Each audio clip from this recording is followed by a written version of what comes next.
Hey, good morning sa mga kagalala ko po diyan. So, narito po tayo sa MLNI or mga Likani Inay. So, welcome. Pasok po tayo. Masilwensi po, makikita po natin ang mga iba't ibang produkto. Mismong galing po talaga, gawa po ng ating mga nanay sa Cartwa. So, meron po tayong mga calamansi juice. So, napakasarap po ng mga to. So, dito po tayo. Tapos po tayo sa mga nagagandahan. Hello po. Banana chips. Lettuce chips. Hey! Ang Hey! sarap nito. Mushroom chips. Yan, makikita po natin. Ibang produkto po. Ito po ay isa sa mga masusustansyang inumin. Panlaban sa mga marites.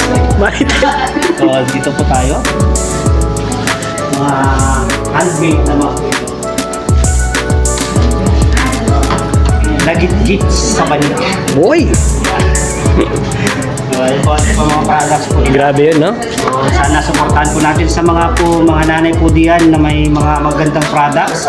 Pwede po natin pwede po ninyong i-contact ang ating mga account officers para i-select po kayo nila sa mga Likani-Inay personnel para mabigyan po kayo ng training at branding para po mas makilala po tayo sa Pilipinas. So, yun lang.